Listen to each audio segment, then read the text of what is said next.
Hello friends, स्वागत है आप सभी का। आई होप कि आप सभी अच्छे होंगे। प्रीवियस सेशन में हमने entropy of an ideal gas का एक फॉर्मूला देखा था। ओके, अब आज के सेशन में हम लोग उसी टॉपिक को कंटिन्यू करेंगे और आइडियल गैस का ही इंट्रोपी चेंज यहाँ पर हम लोग और तरीके से फाइंड आउट करने की कोशिश करेंगे। फर्स्ट फॉर्मूला आप कब यूज करेंगे? जब आपको किसी भी दो सेक्शन पर टेम्परेचर और वॉल्यूम दिया रहेगा तो आप उस टाइम यूज कर सकते हैं। ओके, मान लीजिए कि किसी भी दो सेक्शन पर आपको टेम्परेचर और प्रेशर दिया रहा है, तो फिर आप कैसे सॉल्व करेंगे? तो आइए चलिए हम लोग अब यहाँ पर दो और फॉर्मूलाज देखेंगे किसी भी आइडियल गैस का इंट्रोपी चेंज निकालने के लिए। ओके, तो चलिए सेशन को स्टार्ट किया जाए। और यदि आप लोग चैनल पर न्यू हैं तो चैनल को सब्सक्राइब कर दीजिए और अपने फ्रेंड्स में शेयर कर दीजिए। ओके, तो चलिए अब यहाँ पर हम लोग entropy entropy change of an ideal gas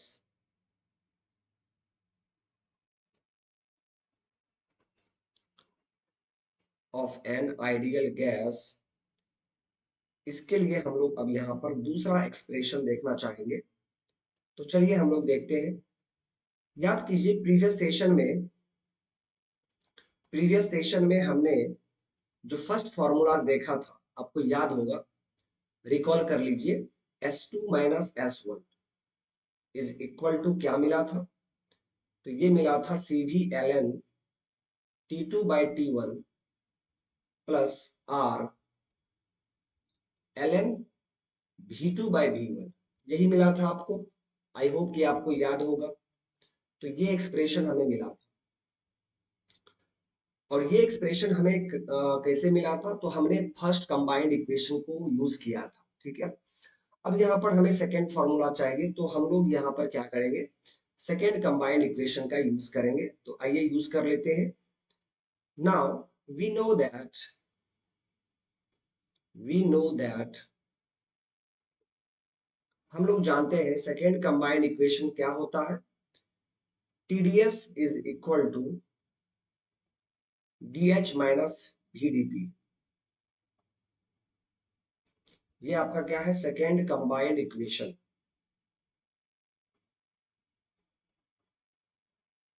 second combined equation. Okay, तो यहां से आपका ds इज इक्वल टू क्या हो जाएगा? ds इज इक्वल टू आप लिख सकते हैं DH by T minus V by T into DP। Okay, ये आप लिख सकते हैं। अब देखिए, इसको आप मान लीजिए इक्वेशन नंबर ए। अब चूंकि हमें आइडियल गैस के लिए निकालना है, तो आइडियल गैस के लिए DH का क्या वैल्यू होगा, फिर V बाई टी का क्या वैल्यू होगा, वो दोनों हम कैलकुलेट करेंगे और फिर यहाँ पर इस इक्वेशन में पुट कर देंगे, जिस तरह हमने प्रीवियस केस में किया था। तो चलिए, for an ideal gas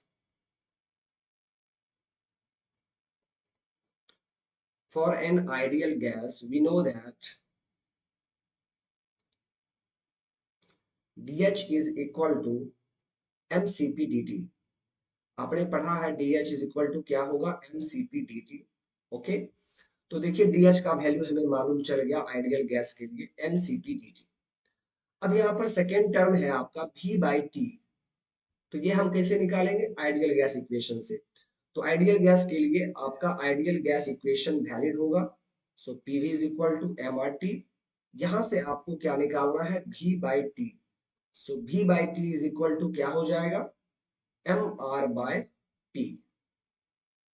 so V by T भी हमें मालूम चल गया, MR बाई P। तो ये दोनों वैल्यूज हम इक्वेशन ए में पुट कर देंगे। Now putting the values in equation A,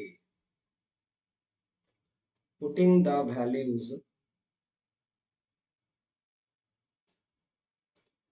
in equation A, आप इक्वेशन ए में पुट कर दीजिए।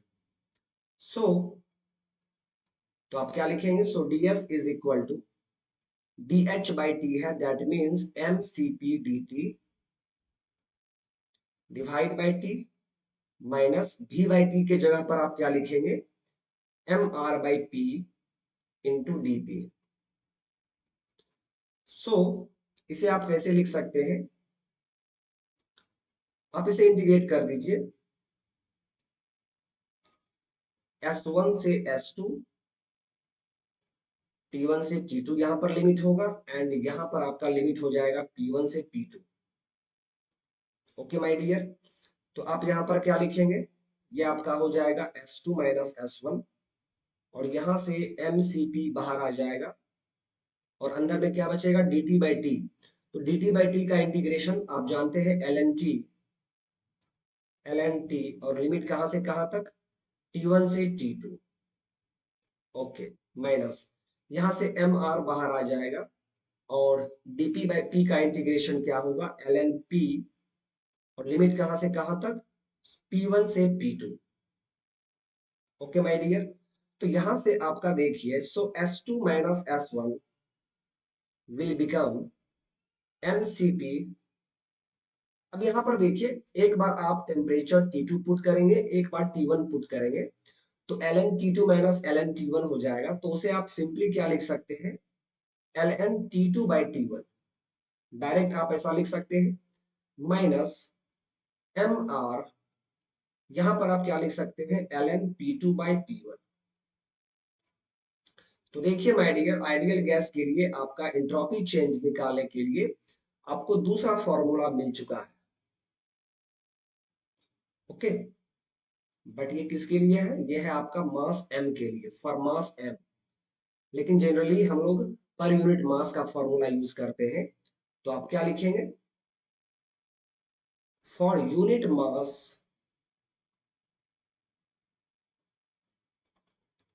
फॉर यूनिट मास, तो आपका एंट्रोपी क्या हो जाएगा, specific entropy, that means small s2 minus small s1, this will be, यहां से m आपका कैंसल आउट हो जाएगा, सो Cp ln T2 by T1 minus, यहां पर R बचेगा आपका ln P2 बाई P1। ये आपका एंट्रोपी चेंज निकालने का सेकेंड फॉर्मूला है, और इस फॉर्मूला को आप यूज कब करेंगे, तो जब भी किसी दो सेक्शन पर, जब भी दो सेक्शन पर हमें प्रेशर और टेम्परेचर दिया गया हो, टेम्परेचर एंड प्रेशर गिवन हो किसी भी दो सेक्शन पर, तो आप वहां पर आइडियल गैस का एंट्रोपी चेंज निकालने के लिए इस फॉर्मूला का यूज करेंगे। अब देखिए, चूंकि यहाँ पर प्रेशर का रेशियो हमें देखना था, तो इसीलिए हमने क्या किया था, सेकेंड कंबाइंड इक्वेशन यूज किया था, क्योंकि यहाँ पर देखिए आपका डीपी है, इसीलिए फर्स्ट कंबाइंड इक्वेशन में क्या होता है, पीडीवी होता है, ठीक है, पीडीवी होता है, तो वहां पे डीवी मिलता है हमें। तो इसीलिए यहाँ पर देखिए आपका फर्स्ट इक्वेशन में, फर्स्ट फॉर्मूला में वेलोसिटी का रेशियो मिला है। बात समझ में आ रहा है, तो ये दो फॉर्मूलाज आपको मिल चुका है किसी भी आइडियल गैस का एंट्रोपी चेंज निकालने का। फर्स्ट फॉर्मूला का यूज करेंगे जहां पर हमें वॉल्यूम और टेम्परेचर दिया गया रहेगा, और सेकेंड फॉर्मूला का यूज करेंगे जहां पर हमें टेम्परेचर और प्रेशर गिवन होगा। बात समझ में आ गया। अब देखिए, अब इसको याद करने का तरीका मैं आपको बता रहा हूँ। यहाँ पर देखिए आपका सीपी लिखा हुआ है, तो यहाँ पर क्या होगा, यहाँ पर आपका प्रेशर का रेशियो होगा। ओके, फिर यहाँ पर देखिए आर लिखा हुआ है, तो यहाँ पर टेम्परेचर का रेशियो होगा, लेकिन यहाँ पर ध्यान देना है कि आपको माइनस साइन देना होगा। तो याद रखेंगे, जब भी सीपी के फॉर्म में फॉर्मूला होगा, वहां पर आपको माइनस साइन देना पड़ेगा। सीवी के सीवी के एक्सप्रेशन में जो सीवी का फॉर्मूला है, सॉरी, जो एंट्रोपी चेंज में सीवी आता है, यानी फर्स्ट फॉर्मूला में प्लस साइन होता है, यानी जब आपका फॉर्मूला में सीवी और आर होगा तो उस टाइम आप प्लस लिखेंगे, और जब फॉर्मूला में सीपी और आर होगा तो वहां पर फॉर्मूला में माइनस होगा my dear. Okay, so this is your second formula for entropy change of an ideal gas. Okay, I hope कि आपको ये चीज समझ में आ चुका है।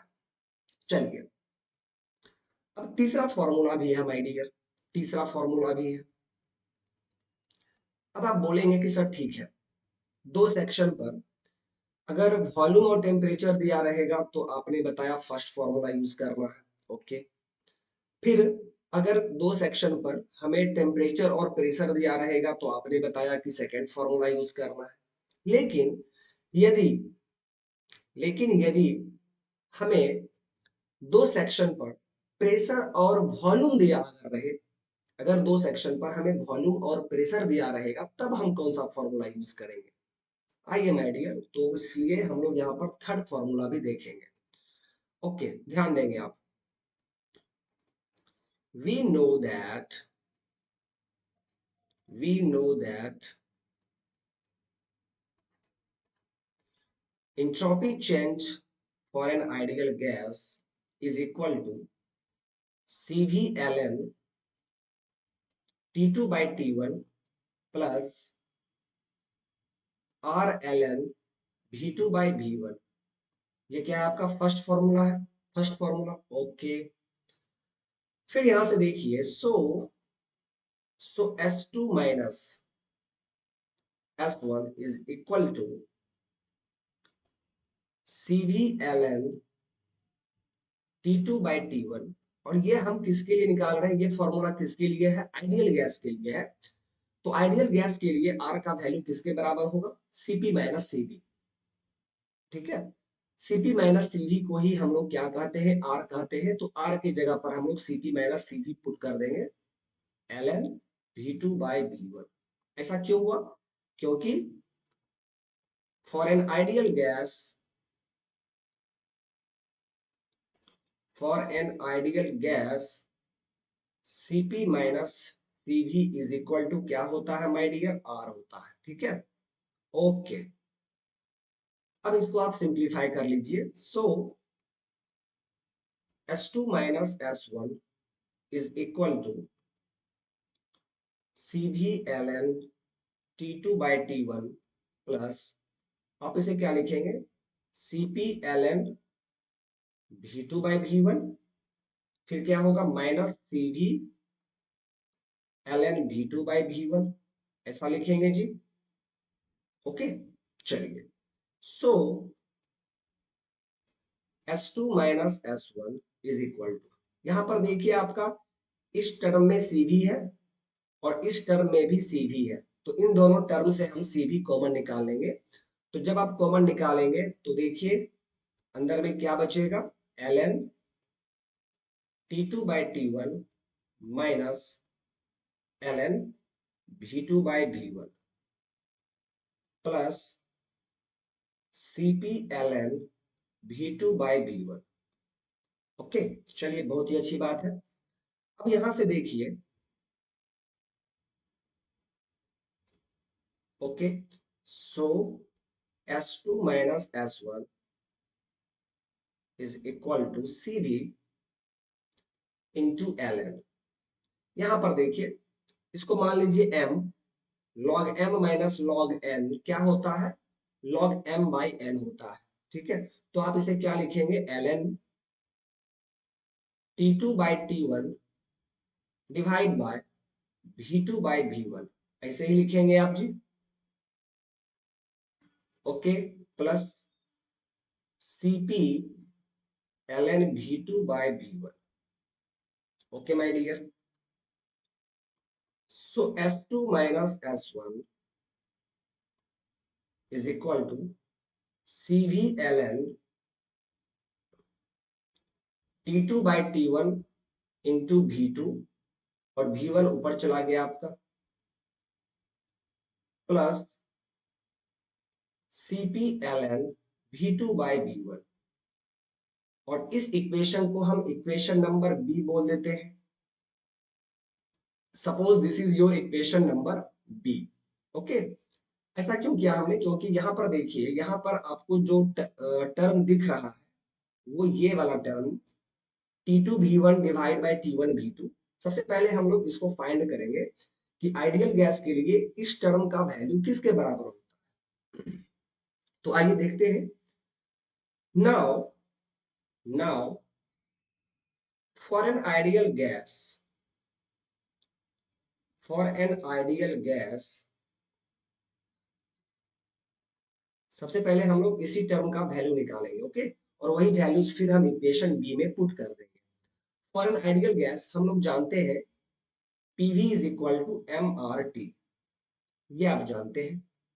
तो सेक्शन वन पे क्या होगा, सेक्शन वन पे आप क्या लिखेंगे, सो सेक्शन 1 पर आप लिखेंगे P1V1 is equal to MRT1। Okay, फिर सेक्शन 2 पर आप क्या लिखेंगे, P2V2 is equal to MRT2। ये हो गया फॉर सेक्शन 1। फॉर सेक्शन 1 और ये हो गया आपका फॉर सेक्शन 2। अब दोनों का रेशियो निकाल लीजिए, दोनों का रेशियो निकाल लीजिए। दैट मीन्स हम लोग चाह रहे हैं P2V2 डिवाइड बाय P1V1। हमने दोनों का रेशियो निकाल दिया, तो P2V2 क्या है, MRT2, और P1V1 क्या है, MRT1। तो यहां से MR आपका कैंसल आउट हो गया, so this is T2 by T1। So now my dear, P2V2 divide by P1V1 is equal to T2 by T1। तो यहां से आप क्रॉस मल्टीप्लाई करके लिख लीजिए। सो P2V2 T1 is equal to P1V1 T2, यही लिखेंगे आप। ओके, अब आपका जो इक्वेशन नंबर बी है और उसमें जो टर्म आप देख रहे हैं वो यहां से देखिए, यहां पर देखिए क्या वो मिल रहा है। यहां पर देखिए न्यूमरेटर में क्या है, T2V1। T2V1 आपका न्यूमरेटर में है। यहां पर देखिए T2V1 आपको दिखा, T2V1 तो आपको दिख गया। ओके, फिर यहाँ पर देखिए इक्वेशन बी में जो डिनोमिनेटर है वो क्या है, T1V2।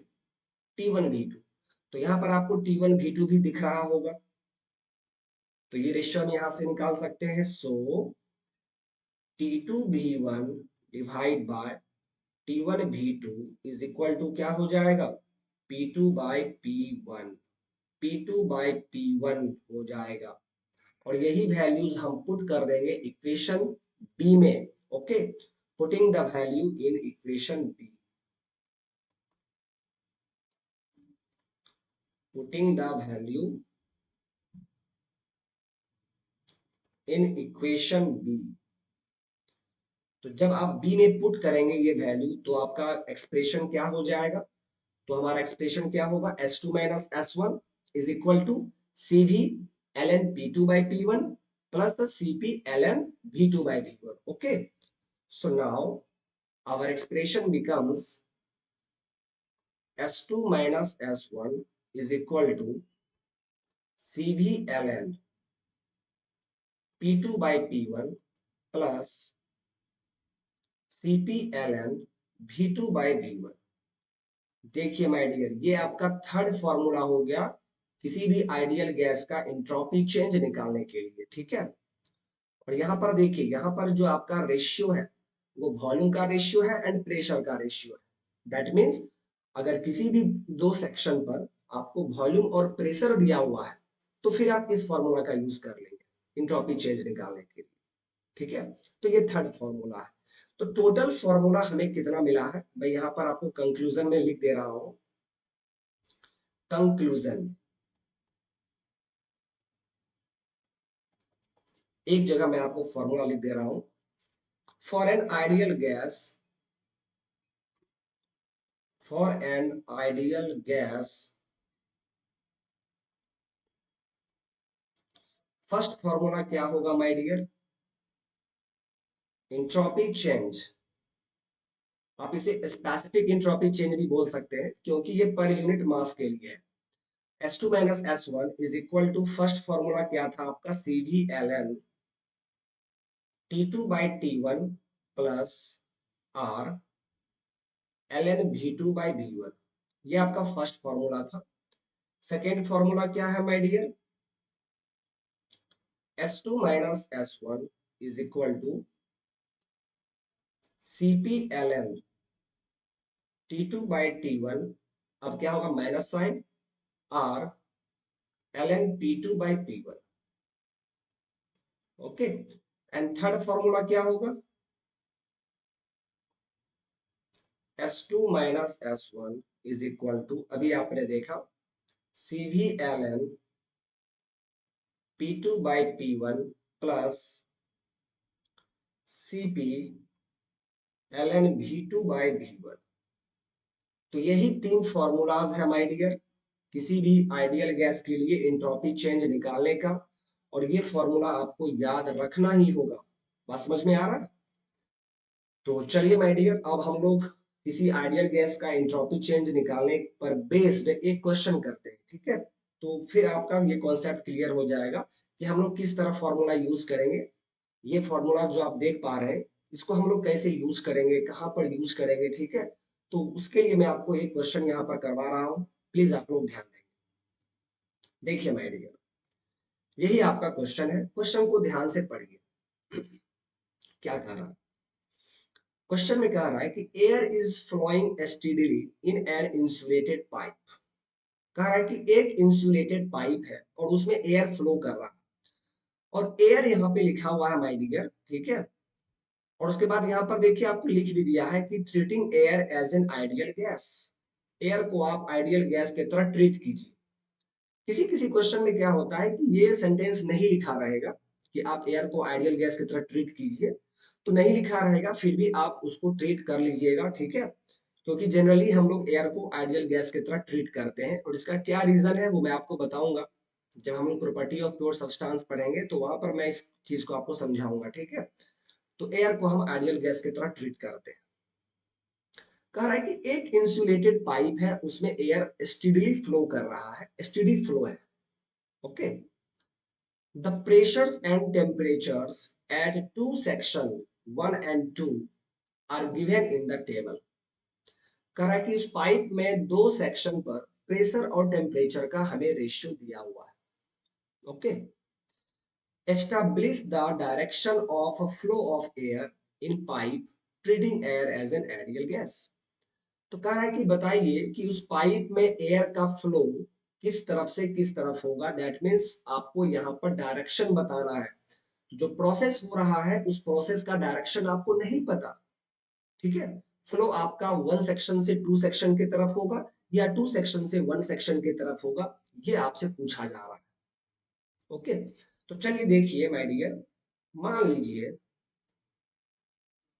मान लीजिए कि ये आपका पाइप है, दिस इज योर पाइप।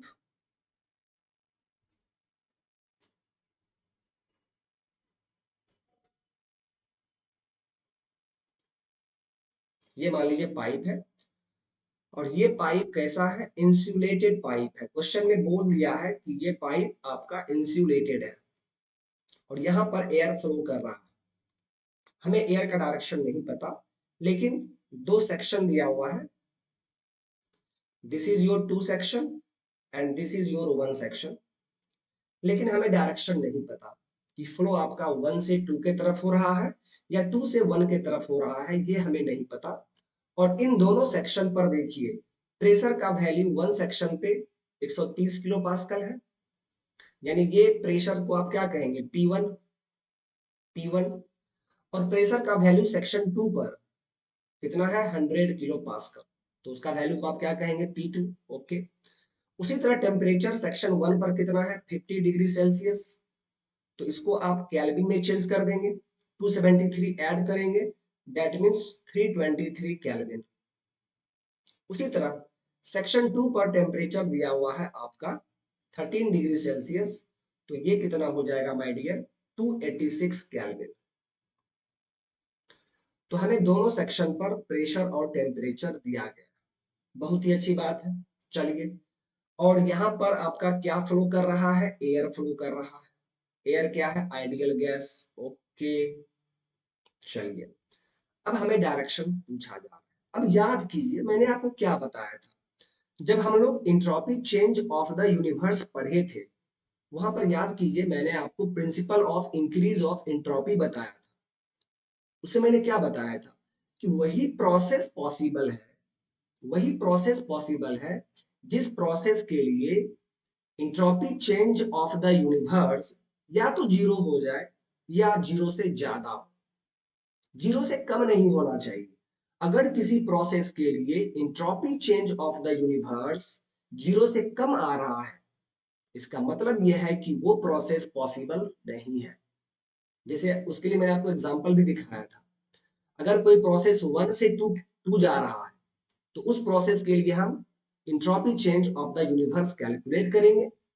अगर वैल्यूज हमारा पॉजिटिव आ रहा है या जीरो आ रहा है, इसका मतलब है कि वो डायरेक्शन सही है।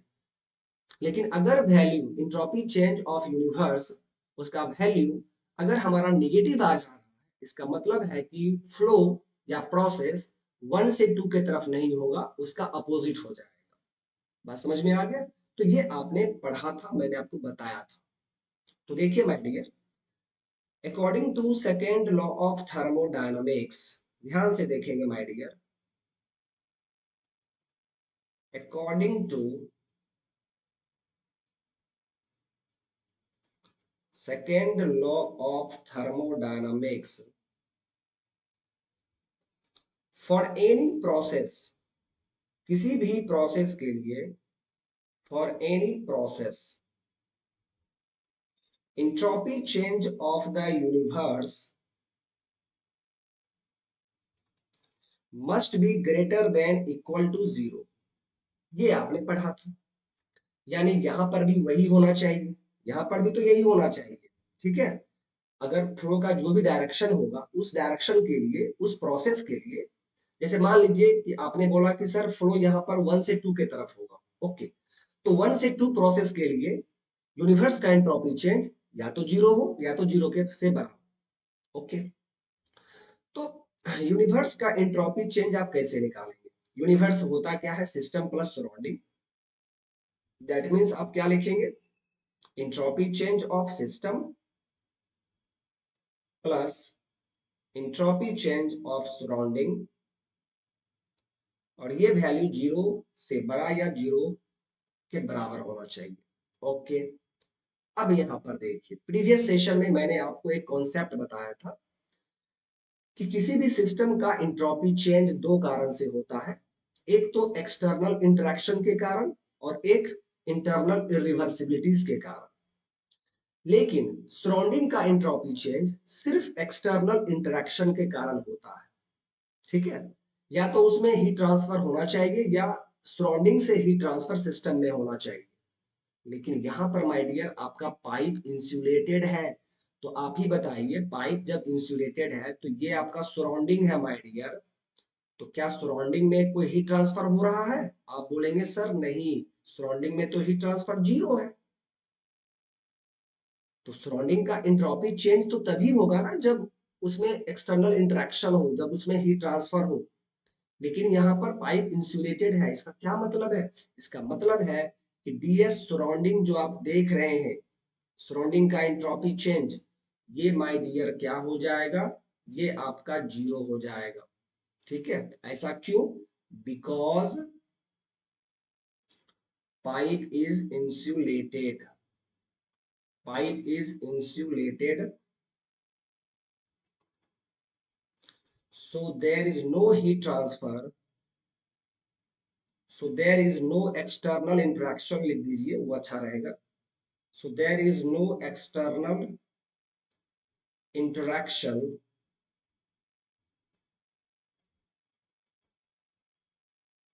between system and surrounding, between system and surrounding। Okay, तो जब डीएस सराउंडिंग जीरो हो जाएगा तो आपका क्या बच गया? सो डीएस सिस्टम, यानी इस क्वेश्चन के लिए सिस्टम का इंट्रोपी चेंज या तो जीरो के बराबर हो या तो जीरो से बड़ा हो, तभी आपका प्रोसेस पॉसिबल होगा। यानी यहां पर इस क्वेश्चन के लिए माय डियर, आप जो भी डायरेक्शन एज्यूम करेंगे, उस डायरेक्शन के लिए, उस प्रोसेस के लिए सिस्टम का एंट्रोपी चेंज जीरो से बड़ा होना चाहिए या जीरो के बराबर होना चाहिए। बात समझ में आ गया? चलिए माय डियर, अब हम क्या करेंगे, कोई एक डायरेक्शन एज्यूम कर लेंगे, क्योंकि हमें डायरेक्शन ही पूछा जा रहा है। तो जब डायरेक्शन पूछा जाए ना, तो आप कोई भी डायरेक्शन एज्यूम कर लीजिए। ओके, देखिए my dear, assume, assume the direction of flow of air, assume the direction of flow of air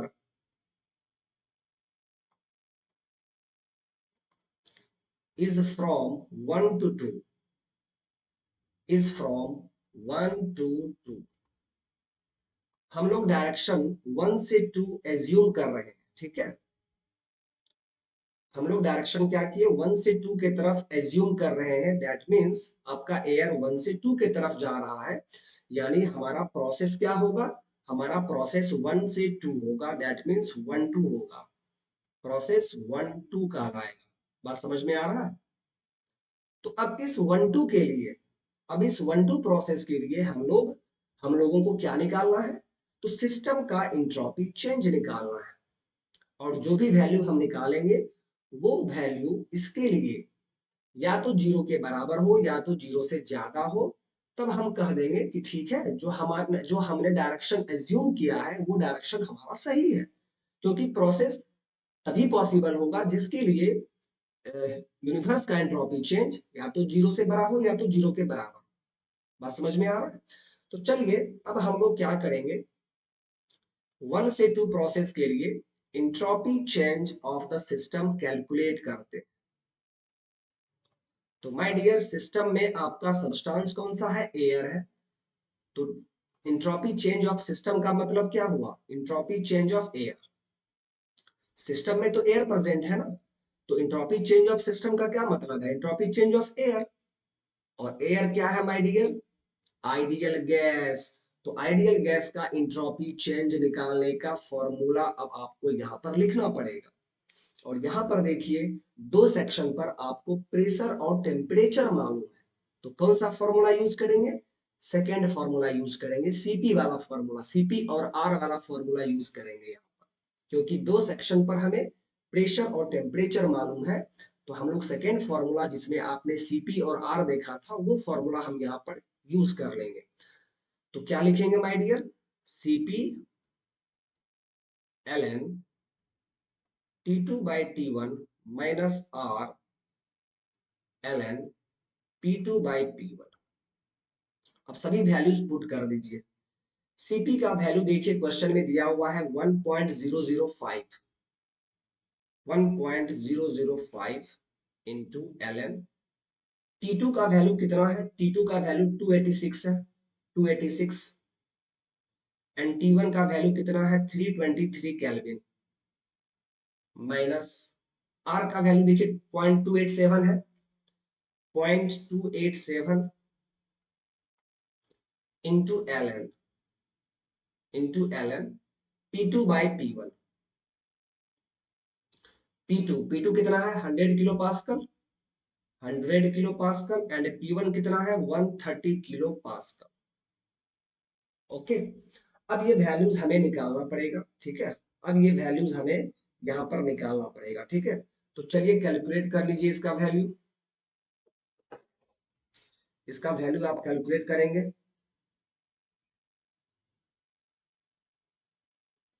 ln 286 323 ln 100 by 130। Okay,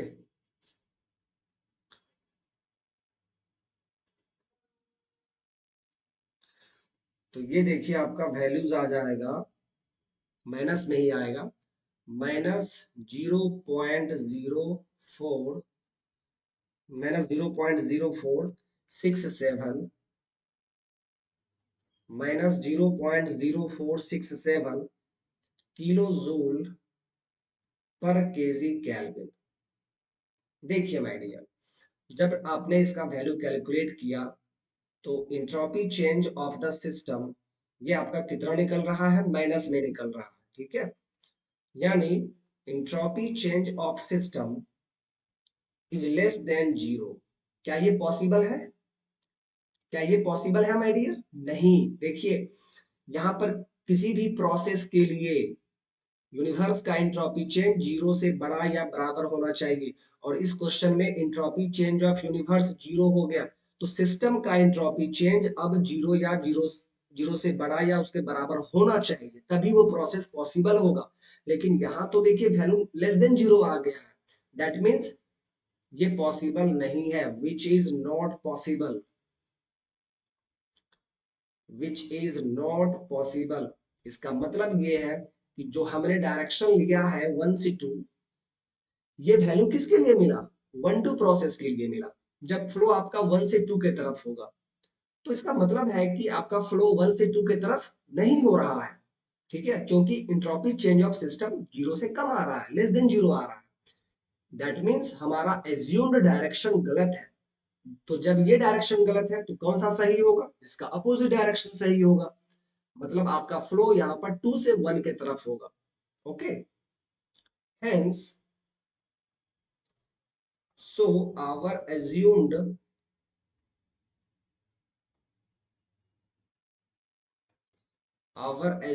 direction is wrong. Hence the flow of air, the flow of air will be from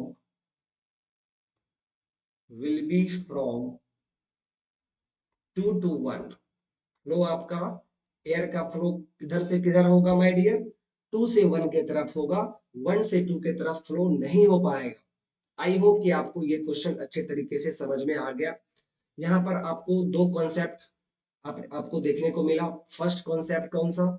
जो मैंने आपको principle of increase of entropy बताया था, उसका concept यहाँ पर use हुआ है। और सेकेंड कॉन्सेप्ट, किसी भी आइडियल गैस के लिए इंट्रोपी चेंज हम लोग कैसे फाइंड करेंगे, ये कॉन्सेप्ट आपने यहाँ पर देखा।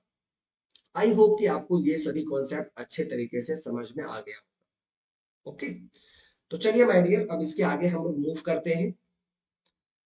अब हमें यहाँ पर देखना है entropy change for an ideal gas, वो हमने देख लिया। अगर कोई आइडियल गैस है तो उसका एंट्रोपी चेंज कैसे निकालेंगे वो हमने देख लिया। अब हम लोग बात करेंगे कि किसी भी सॉलिड और लिक्विड के लिए, अगर क्वेश्चन में कोई सॉलिड दिया हुआ है या कोई लिक्विड दिया हुआ है, तो उसके लिए हम लोग एंट्रोपी चेंज कैसे फाइंड आउट करेंगे, ये हम लोग अब यहाँ पर एक एक्सप्रेशन देखेंगे, फॉर्मूला मिलेगा आपको यहाँ पर, और वो आपको याद रखना होगा। ठीक है, तो देखिए माय डियर, किसी भी सॉलिड और लिक्विड के लिए, फॉर एनी सॉलिड और लिक्विड, फॉर एनी सॉलिड और लिक्विड, सॉलिड और लिक्विड के लिए क्या होता है माय डियर? वॉल्यूम कांस्टेंट होता है। सॉलिड और लिक्विड के लिए आपका वॉल्यूम क्या होगा? कांस्टेंट होगा। और जब वॉल्यूम कांस्टेंट है तो चेंज इन वॉल्यूम क्या होगा? जीरो। चेंज इन वॉल्यूम क्या होगा? जीरो। अब आप सोच रहे होंगे कि सर वॉल्यूम कांस्टेंट का क्या मतलब है, वॉल्यूम कांस्टेंट कैसे होगा? तो माय डियर फ्रेंड, आप स्ट्रेंथ ऑफ मटेरियल तो पढ़ नहीं रहे हैं कि यहाँ पर उसका वॉल्यूम चेंज कर जाएगा, वॉल्यूमेट्रिक स्ट्रेन मिलेगा। ठीक है, सॉलिड या लिक्विड के लिए, जैसे मान लीजिए कोई आइस का ब्लॉक है, तो वो आइस का ब्लॉक का जो वॉल्यूम होगा वही वॉल्यूम तो बाद में भी रहेगा ना जी। बात समझ में आ रहा है? तो इसीलिए यहाँ पर वॉल्यूम कांस्टेंट रहेगा। तो डीवी का वैल्यू क्या हो गया? जीरो हो गया। ओके, अब हमें इंट्रोपी चेंज निकालना है। तो याद कीजिए, इंट्रोपी चेंज हम लोग कंबाइंड इक्वेशन से निकालते हैं। तो डीवी का टर्म, डीवी वाला टर्म किस कंबाइंड इक्वेशन में आता है? तो आप बोलेंगे सर फर्स्ट कंबाइंड इक्वेशन में डीवी का टर्म आता है। ओके, तो चलिए आप फर्स्ट कंबाइंड इक्वेशन यूज कर लीजिए। So from first combined equation, from first combined equation, first combined equation क्या है my dear? TdS is equal to du plus PdV. But solid और लिक्विड के लिए dv का वैल्यू जीरो हो गया है, दैट मीन्स ये पूरा टर्म आपका जीरो हो जाएगा। So TDS is equal to du। अब देखिए, आपने गैस के लिए, आइडियल गैस के लिए आपने du का वैल्यू किसके बराबर होता है? mcv dt होता है। ठीक है, लेकिन सॉलिड या लिक्विड के लिए ध्यान समझिएगा, du का वैल्यू mcv dt होता है। किसके लिए? For ideal gas. जब गैस होगा तो गैस के केस में दो स्पेसिफिक हीट होता है, सीपी और सीवी। तो उस टाइम उस टाइम आप इंटरनल एनर्जी चेंज निकालने के लिए एमसीबी पुट करेंगे। लेकिन सॉलिड और लिक्विड के लिए तो एक ही स्पेसिफिक हीट होता है। सॉलिड और लिक्विड का सिर्फ एक स्पेसिफिक हीट होता है और उसे हम सी से डिनोट करते हैं। तो सॉलिड और लिक्विड के लिए आप चेंज इन इंटरनल एनर्जी को आप सिंपली लिखेंगे mcdt। किसके लिए? फॉर सॉलिड और लिक्विड। आई होप कि ये आपको अच्छे से समझ में आ गया है। चलिए, तो यहां से आप क्या लिखेंगे? So TDS is equal to mcdt। तो हमें निकालना क्या है? हमें निकालना है ds, entropy change. So ds is equal to mc dt by T. आप इसको इंटीग्रेट कर दीजिए। कहां से कहां तक? s इनिशियल से s फाइनल, और यहां पर t इनिशियल से t फाइनल। ओके, आइए, तो आप क्या लिखेंगे? So S F minus S I is equal to m into C, बाहर आ गया, dt बाई टी का इंटीग्रेशन एल एन टी, और लिमिट कहां से कहां तक? t इनिशियल से t फाइनल तक। Okay, so my dear friend, S F minus S I is equal to क्या हो जाएगा? फॉर्मूला आपका M C L N T F by T initial, final temperature divide by initial temperature. ये formula हो गया entropy change निकालने के लिए। किस केस में? अगर क्वेश्चन में कोई भी सॉलिड या लिक्विड दिया हुआ है, अगर क्वेश्चन में कोई भी सॉलिड या लिक्विड दिया हुआ है, ठीक है, तो उसका इंट्रोपी चेंज कैसे आप निकालेंगे? तो इस फॉर्मूला से निकालेंगे। बात समझ में आ गया? ओके, चलिए, मैं आपको एक छोटा सा एग्जांपल के हेल्प से इसको समझाने की कोशिश कर रहा हूं, प्लीज आप लोग ध्यान दें। मान लीजिए माय डियर, मान लीजिए कोई लिक्विड है। ओके, इस लिक्विड का आपको क्वेश्चन में मास दिया हुआ है, मास दिया हुआ है, स्पेसिफिक हीट दिया हुआ है। ओके, इसका इनिशियल टेम्परेचर भी दिया गया है। इनिशियल टेम्परेचर मान लीजिए कि आपको 20 डिग्री सेल्सियस दिया हुआ है, और फिर बोला जा रहा है कि इसको हीट किया जा रहा है, दैट मीन्स इसको हीट मिल रहा है, तो इसका फाइनल टेम्परेचर क्या होगा? इंक्रीज कर जाएगा। तो मान लीजिए कि वो 50 डिग्री सेल्सियस हो गया। तो चूंकि चूंकि इस लिक्विड को हीट मिला है, दैट मीन्स इसका एंट्रोपी चेंज होगा। तो कैसे निकालेंगे एंट्रोपी चेंज? तो देख लीजिए, टेम्परेचर चेंज है, और चूंकि ये लिक्विड है, तो इसका entropy change S F minus S I is equal to क्या हो जाएगा? M into C. जो वैल्यू होगा एम और सी का आप पुट कर देंगे, L N T F by T initial, ये फॉर्मूला होता है ना, आप बस पुट कर दीजिए। मास जो दिया रहेगा लिक्विड का वो पुट कीजिएगा, जो उसका स्पेसिफिक हीट होगा वो पुट कीजिएगा, और फिर यहाँ पर फाइनल टेम्परेचर और इनिशियल टेम्परेचर दिया हुआ है, तो आप पुट करके इंट्रोपी चेंज निकाल सकते हैं।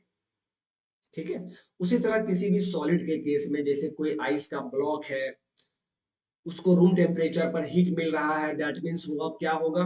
अब उसका टेम्परेचर इंक्रीज होकर 0 पहुंचेगा। ठीक है, हीट मिला तो टेम्परेचर इंक्रीज करेगा, और फिर उसका टेम्परेचर 0 डिग्री सेल्सियस पहुंचेगा। तो चूंकि उसमें हीट गया है, हीट उसने लिया है, दैट मीन्स उसका एंट्रोपी चेंज होगा।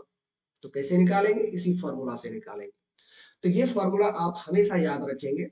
किसी भी सॉलिड या लिक्विड के केस में एंट्रोपी चेंज कैसे निकालेंगे? तो m into C into L N final temperature divide by initial temperature.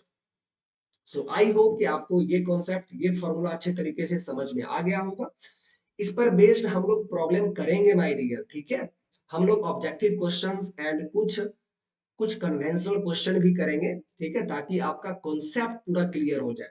अभी हम लोग पहले थ्योरी समझ लेते हैं, थ्योरी पूरा पढ़ लेते हैं, फिर इंट्रोपी जब आपका कंप्लीट हो जाएगा, तो हम लोग कम से कम 2 सेशन सिर्फ क्वेश्चन का करेंगे, और उस सेशन में आप देखेंगे कि इंट्रोपी का डिफरेंट डिफरेंट टाइप्स का क्वेश्चन जो प्रीवियस ईयर एग्जाम में पूछा गया हुआ है, वो सभी क्वेश्चन मैं आपको करवाऊंगा।